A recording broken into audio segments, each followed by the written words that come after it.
ఈ రోజు ఎపిసోడ్ ప్రేమ పల్లకి పార్ట్ 139. ఎదురుగా విష్ణు ఉండాల్సిన స్థానంలో వంశీ కనిపించేసరికి ఆమె మైండ్ అది రిసీవ్ చేసుకోవడానికి చాలా టైం పట్టింది. ఇక చేయి తీయమ్మ అని జీలకర్ర బెల్లం పెట్టించిన చేతిని తీయమ్మని పూజారి గారు అప్పటికి చెప్పి చెప్పి అలసిపోవడంతో ఏం ఆలోచిస్తున్నావే చేయి తీయి అని పక్క నుంచి దితి వాళ్ళు అరుస్తూ ఉంటే ఎదురుగా ఉన్నది భావనేనా అని అడిగింది. ఇంకా డౌట్ ఏంటి, నీ ఎదురుగా ఉన్నది వంశీనే అని చీర కట్టుకుని కొత్త పెళ్లి కూతురు కావడంతో మొదటిసారి ముత్తైదుగా రెడీ అయిన నిత్య కూడా చెప్పింది. సత్య కళ్ళలో నుంచి కన్నీళ్లు కారిపోయి ఆమె కళ్ళు ఎంత ప్రేమని నింపుకొని చూస్తున్నాయో ఎదురుగా ఉన్న వంశీకి అర్థమవుతోంది. కానీ అతని మొహంలో కనిపిస్తున్న చిరాకు రియాలిటీని గుర్తు చేయడంతో సత్య మౌనంగా తలదించి కన్నీళ్లు పెట్టుకోవడంతో తల మీద ఉన్న చేతుల్ని తీసి కాసేపు రిలాక్స్ అవ్వమని చెప్పింది దితి. ఆ తర్వాత పీటల స్థానం చేంజ్ చేసి పక్కపక్కన కూర్చున్నారు. పట్టుచీరలో ఒంటి నిండా నగలతో గర్భగుడిలో కూర్చున్న అమ్మవారే గుర్తొస్తోంది సత్యని చందనని చూస్తూ ఉంటే.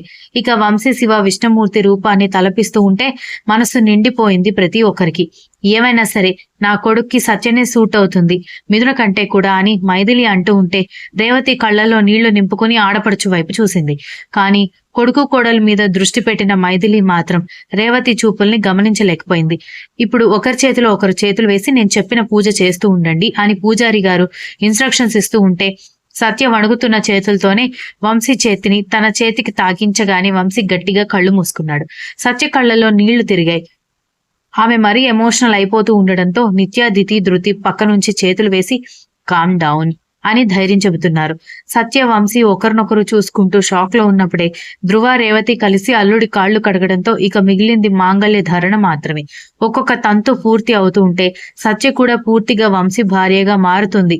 చందన శివ సత్య వంశీకి భార్య అవుతుందన్న సంతోషంలో వాళ్ల ప్రేమ కూడా గెలుస్తుంది అన్న ఆనందంలో ఇంకా హుషారుగా పూజారి గారు చెప్పినవన్నీ చేస్తున్నారు. బాధ, భయం, బెంగ, ఏదో తెలియని ఫీలింగ్స్ తో వంశీ సత్య పూజారి గారు చెప్పినవి మౌనంగా చేస్తున్నారు. సత్య మధ్యలో ఒకసారి వంశీ వైపు చూసేసరికి అతని కంటికి చివరకు కూడా చిరుతడి కనిపించేసరికి సత్య వెక్కి వెక్కి ఏడుస్తూ ఉండడంతో ఏమైందమ్మా అంటూ అందరూ దగ్గరికి వెళ్తే కూర్చుని వాళ్ళందరూ లేచి నిలబడ్డారు. ఏం కాలేదని సత్య చిన్నగా చెప్పడంతో సత్య భుజం చుట్టూ చేవేసి దగ్గరికి తీసుకుని ఏం కాలేదు మీరు వెళ్ళి కూర్చోండి అని చెప్పాడు వంశీ. ఆ స్పర్శ ఆమెలో ఎమోషన్ ఇంకా పెంచేసరికి అతని భుజం మీద తలవాల్చి ఐ లవ్ యూ బావా అని అతనికి వినిపించేలాగా మాత్రమే చెప్పి ఐఎమ్ వెరీ సారీ అని చెప్పడంతో వంశీ పిడికిలి ఆమె భుజం మీద బిగుసుకుంది.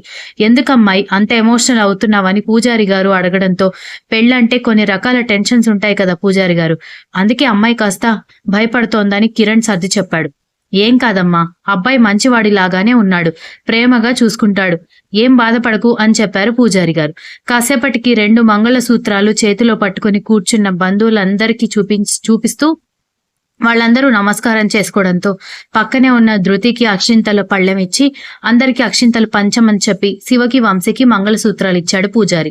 ఇద్దరూ తాళి కట్టడానికి లేచి నిలబడి సత్య చందన మొహంలో చూస్తే చందన మొహంలో సంతోషం, సత్య మొహంలో ఆత్రం కనిపించింది.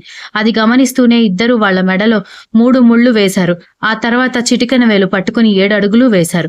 తలంబ్రాలు పోసుకుంటూ ఉండగా అందరూ అక్షింతలు వేసి ఆశీర్వదించడంతో అక్కడితో పెళ్లి ఘట్టం ముగిసింది. శక్తి చాలా హ్యాపీగా ఫీల్ అయ్యాడు. నిజంగా సత్య ఏడుస్తూ కనిపించేసరికి అతనికి పిచ్చెక్కినట్టుగానే అయిపోయింది. ఒక అన్నగా తమ్ముడు చెల్లెలి బాధ్యతని తండ్రి తర్వాత చాలా సమర్థవంతంగా నెరవేర్చాడు. ఒకవేళ సత్యకి ఇష్టం లేని అతనితో పెళ్లి చేసుంటే అతను ఇన్ని రోజులు చెల్లెల కోసం తమ్ముడు కోసం కష్టపడిందంతా వృధా అయిపోయేది. దేవుడు ఉన్నాడు కాబట్టే అతనికి లైఫ్ లాంగ్ ఆ గిల్టీ ఫీలింగ్ లేకుండా కాపాడాడు అని అనుకుని చెల్లెలు వెనుక వైపు కనిపిస్తున్న రాముల వారికి నమస్కారం చేసుకున్నాడు. ఏమైంది బావా అని అంటూ దితి రావడంతో పక్కకు తీసుకువెళ్లి నిన్నొక విషయం అడుగుతాను, నిజం మాత్రమే చెప్పాలి అనేసరికి దేని గురించి బావా అని అడిగింది దితి భయంగా. మీ అన్నయ్య సత్య లవ్ చేసుకుంటున్నారని నీకు తెలుసా లేదా అని అడగడంతో ఒక్కసారిగా గుండె జారి కడుపులోకి వచ్చినట్టుగా ఫీల్ అవుతూ ఏం సమాధానం చెప్పాలో తెలియక అయోమయంగా చూసింది. నిన్నే అడుగుతున్నాను తెలుసా లేదా అనేసరికి కళ్ళలో నీళ్లతో శక్తి వైపు చూడ్డంతో అంటే నీకు తెలుసు అన్నమాట. తెలిసి అది అలా వెక్కి వెక్కి ఏడుస్తుంటే కనీసం నాకు చెప్పలేదు, ఇంట్లో ఎవరికి చెప్పలేదు. సత్యకి ఇష్టం లేని వాడితో పెళ్లి డిసైడ్ అవుతున్నా చోద్యం చూస్తూ కూర్చున్నావు. ఒక వదినగా నువ్వు తీసుకునే బాధ్యత ఇంతేనా అన్నాడు. శక్తిని చూస్తుంటే మళ్ళీ చాలా రోజులకి ఆమెకి భయం కలుగుతూ ఉంటే ప్లీజ్ బావా కోపగించుకోకు, ఒకసారి నా మాట వినడానికి ప్రయత్నించు అని అంది. ఏం వినాలి నీ మాట? నేను వెళ్లేసరికి అది పిచ్చిదానిలాగా ఏడుస్తూ కూర్చుంది. అప్పుడు కూడా ఎవరితో ఏం మాట్లాడొద్దని నా దగ్గర మాట తీసుకుంది పిచ్చిమోహంది అని శక్తి కోపంగా అరుస్తూ అన్నాడు. వాళ్ళకి 20 అడుగుల దూరంలో బంధువులందరూ కూర్చోవడంతో వాళ్ళకి వినిపిస్తుందని గుడి వెనక్కి తీసుకువెళ్లి అరవద్దు బావా, ఎవరైనా చూశారంటే మొదటికి మోసం వస్తుంది. ఒప్పుకుంటాను, వదినగా ఆడపడుచు బాధ్యత నాకే ఉంది, కానీ సత్య వంశీ అన్నయ్యకి ప్రపోజ్ చేసేటప్పుడు నాకు చెప్పి చేయలేదు బావా అంది దితి. ఆమె మాటలు అర్థం కానట్టుగా శక్తి చూస్తూ ఉంటే, అవును, నేను నిన్ను ప్రేమిస్తున్న విషయం నీకు చెప్పాను కదా, నేను నిన్ను ప్రేమిస్తున్న విషయం నీకంటే ముందు ఎవరికి తెలుసా సత్యకి అంది. కానీ నేను కదిలించుకుని అడిగే వరకు నీ చెల్లెలు నోరు తెరిచి ఒక్క మాట కూడా చెప్పలేదు. అప్పటికి అన్నయ్యలని రిక్వెస్ట్ చేయమని నేను నెత్తి నోరు కొట్టుకుంటే పిచ్చిమోహన్ దానిలాగా మౌనంగా వెళ్ళిపోయేది, కానీ మూగదయ్యంలాగా ఒక్క మాట కూడా మాట్లాడలేదు. ఎవరైనా ఎంతని రిక్వెస్ట్ చేయగలరు బావా? అంతెందుకు, నీతో పెళ్లికి ఇప్పుడు మావయ్య అత్తయ్య ఉన్నట్టు మా అమ్మ నాన్న పెద్దమ్మ పెదనాన్న తప్పితే మా అన్నయ్యలు ఒక్కరైనా పాజిటివ్ గా ఉన్నారా? కానీ నీ విషయంలో నేనే కదా పోరాడి సాధించుకుంది. ఆ మాత్రం ధైర్యం కూడా మీరు చెల్లెలు చేయలేదు అంది. శక్తి ఏం మాట్లాడకుండా సైలెంట్ గా ఉండడంతో, చూడు బావా, సత్య మీద నాకు ఇష్టం లేక కాదు, ఆడపడుచుగా అభిమానం లేక కాదు, కానీ ఎప్పుడు ఎవరో ఒకరు మన విషయంలో వచ్చి ఏదో చేయరు బావా. మన కోసం మనమే స్టాండ్ తీసుకోవాలి. అప్పటికి ఆదిత్య అన్నయ్య వంశీ అన్నయ్యని ఒప్పించడానికి కష్టాలు పడినా వంశీ అన్నయ్య వినడానికి సిద్ధంగా లేడు. సత్య వచ్చి మరొకసారి సారీ చెప్తే నేను ఛాన్స్ ఇస్తానని అన్నాడు, కానీ 2 సార్లు ప్రయత్నించింది, ఇక గివప్ చేసేసింది. నాకు తెలుసు లాస్ట్ మినిట్ లో ఏదో ఒక మిరాకిల్ జరుగుతుందని, అలాగే జరిగింది అని అంది దితి. శక్తి ఏం మాట్లాడకుండా అక్కడి నుంచి వెళ్ళిపోవడంతో పెళ్లి పూర్తయ్యేసరికి ఒక్కొక్కరుగా భోజనానికి వెళ్తూ ఇక్కడేం చేస్తున్నావమ్మా అని అనేసరికి ఫోన్ కాల్ మాట్లాడానని చెప్పి వెళ్ళిపోయింది దితి. గుడి ఎదురుగా ఉన్న కుర్చీలలో వంశీ సత్య శివని చందనని కూర్చోబెట్టి విస్తరాకుల్లో భోజనం తీసుకొచ్చి ఒకరికొకరు తినిపించుకోండి అని చెప్పేసి భోజనాలు చేస్తున్న వాళ్ళకి మర్యాదలు చేయడానికి వెళ్లారు. వంశీ తినిపిస్తుంటే సత్య కూడా వంశీకి తినిపిస్తే ఇద్దరు మౌనంగా ఒకరి కళ్ళలోకి ఒకరు చూసుకున్నారు, కానీ మాట మాత్రం బయటికి రావట్లేదు. ఇక శివ చందన లవ్ బర్డ్స్ కాబట్టి వాళ్ళకి ఎవ్వరి ప్రోత్సాహం అవసరం లేదు. అందరి భోజనాలు అవ్వడంతో అర్జెంటుగా ఊరికి వెళ్లిపోయి గెస్ట్లందరికీ సెండ్ ఆఫ్ ఇచ్చేసి మిగిలిన వాళ్ళని తీసుకుని ఇంటికి బయలుదేరి గడపలో బియ్యం కుండ పెట్టించి అది అమ్మాయి తన్నిన తర్వాత లోపలికి తీసుకువెళ్లి దీపం పెట్టించారు. ఊరికి వెళ్లిన తర్వాత మరొకసారి దీపం పెడితే సరిపోతుందని వంశీ గదిలోకి సత్యని, చందనని, శివని మరొక గదిలోకి పంపించారు.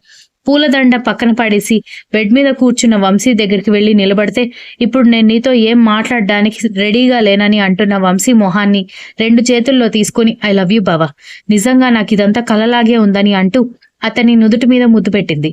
నువ్వు కోపగించుకున్నా సరే నిన్ను నేను జిడ్డులాగా పట్టుకుని వేలాడుతూనే ఉంటాను అని అతని పెదవుల మీద కూడా ముద్దు పెట్టి దండ తీసి ఫ్రెష్ అవడానికి వెళ్ళిపోయింది. ఇప్పుడు కూడా తను చిరాకు పడితే సత్య ఏడుస్తుందని అనుకున్నాడు, కానీ ఆమె అలా ముద్దు పెట్టడంతో వంశీ చిన్నపాటి షాక్ లో ఉండిపోయాడు. సత్య ఫ్రెష్ అయి వచ్చి బాబా అని వయ్యారంగా పెదవుల మీద ముద్దు పెట్టింది. ఇంటి నిండా బంధువులు ఉండడంతో ఆమెని షాక్ అవుతూ చూసి, దయ్యం, బ్రెయిన్ పోయిందా నీకు అని అంటూ గబగబా వెళ్లి డోర్ లాగిపెట్టి దగ్గరికి వేసి బోల్ట్ వేసేసి ఎవరైనా చూస్తే ఎలా అని అరిచాడు. నువ్వున్నావు కదా బావా సేవ్ చేయడానికి అని అంటూ మెడ చుట్టూ చేతులు వేయడంతో ప్రేమించిన అమ్మాయి సాంగత్యంలో మాట రానట్టుగా నిలబడ్డాడు వంశీ. వంశీ సత్యని దూరం పంపించి, నువ్విదేదో పెళ్లికి సైలెంట్ గా ఒప్పుకోకుండా నా పెళ్లి జరుగుతుందని తెలిసి సైలెంట్ గా పెళ్లి పనులు చేయకుండా ఇదే ధైర్యం నీ ప్రేమని నిరూపించుకోవడం కోసం నా దగ్గర చూపించుంటే నువ్వు నన్ను ఐస్ చేయాల్సిన అవసరం లేదు, నేనే నీ కొంగు పట్టుకుని తిరిగేవాణ్ణి అని అంటూ వంశీ బయటకు వెళ్లిపోతుంటే చేయి పట్టుకుని ఆపింది. వెనక్కి తిరిగిన అతనికి ఆమె మొహంలో కోపం, ఆవేదన కనిపిస్తూ ఉంటే, అసలేంటి బావా నీ ప్రాబ్లం? నీకు అంత నచ్చినప్పుడు తాళెందుకు కట్టావు? దాని మొహం చూడ్డమే నాకు చిరాకు, పెళ్లి చేసుకోను అంటే సరిపోయేది కదా. కనీసం హైదరాబాద్ వెళ్ళిపోయి సింగిల్ గా ప్రశాంతంగా అయినా ఉండేదాన్ని.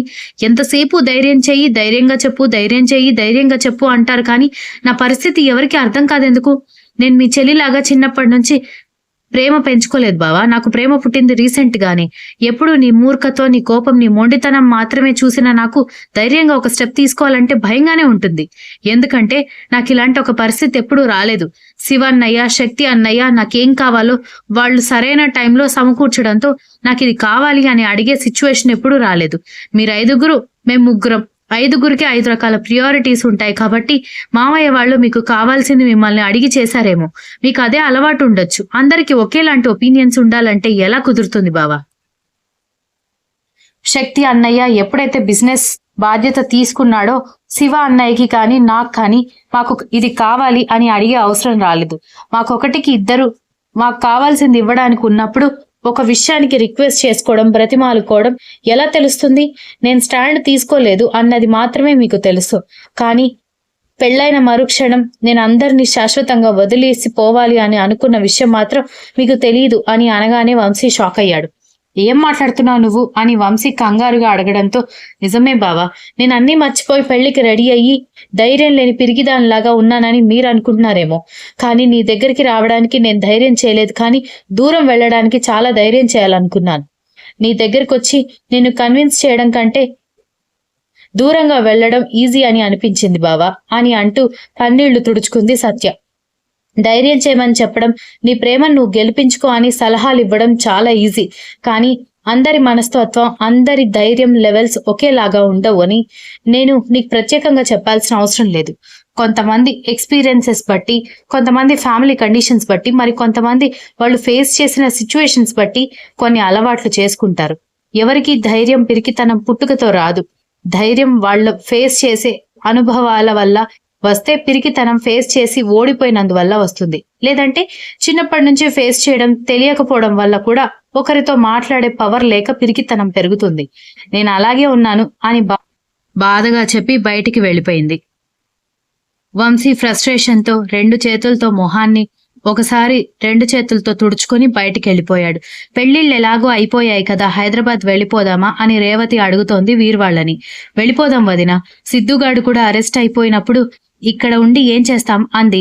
కానీ ఇదంతా వాడే చేశాడన్న దానికి ఇంకా పక్కా ప్రూఫ్స్ లేవు కన్నా.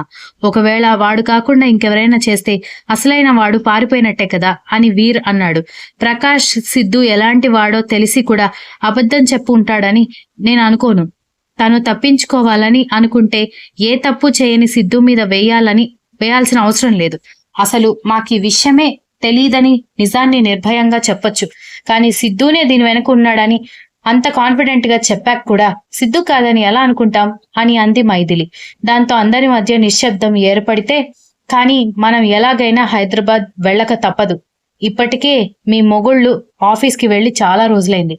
ఎక్కువ రోజులు మేనేజర్లు, అసిస్టెంట్ల మీద బిజినెస్ వదిలేస్తే వాళ్ళు బిజినెస్ నాశనం చేస్తారు. పైగా కరణ్ ధృతి పెళ్లి, ఆదిత్య వంశీ శివల కార్యం, చాలా పనులున్నాయని హైందవి అనగానే ఇక బయలుదేరదామని డిసైడ్ అయ్యారు అందరూ. సత్య స్నానం చేసి చుడీదార్ వేసుకుని పాపిట్లో కుంకుమ, పచ్చని పసుపు తాడుతో బయటికి రావడంతో ఆమెని అందరూ హ్యాపీగా చూసుకుంటే వెళ్లి వాళ్ళ పక్కన సైలెంట్ గా నిలబడింది. చందన, నిత్య కూడా మాట్లాడుకుంటూ అక్కడికొచ్చి ఏంటి అందరూ సీరియస్ గా ఉన్నారని అడగడంతో, మనం ఈవినింగ్ హైదరాబాద్ బయలుదేరిపోతున్నామని చెప్పడంతో ఆశ్చర్యంగా, ఇంత తొందరగా ఎందుకు, పెళ్లి జరిగి ఒక్కరోజే కదా అయింది అని అన్నారు. ఇంకా మనం చేయాల్సిన పనులు చాలా ఉన్నాయి, వెళ్లి ఎవరి లగేజ్ వాళ్ళు ప్యాక్ చేసుకోండి అని కిరణ్ చెప్పడంతో ఇక అందరూ వెళ్లి లగేజ్ ప్యాకింగ్ మొదలు పెట్టారు.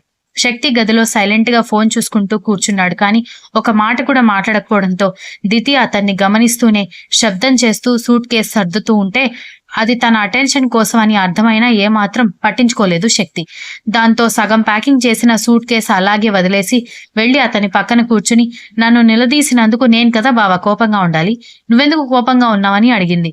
సత్యకి చిన్నప్పటి నుంచి ఏ విషయంలోనూ ఏ వస్తువు కోసం అడిగే అవసరం రాలేదు. ప్రతిదీ డాడీ, నేను ఫామ్ లోకి వచ్చాక నేను చూసుకునేవాణ్ణి. కాబట్టి తనకి రిక్వెస్ట్ చేయడం, బ్రతిమాలుకోవడం తెలీదు. పైగా వంశీ, ఆదిత్య, చింటూ లాగా నెమ్మదిగా కూడా మాట్లాడు.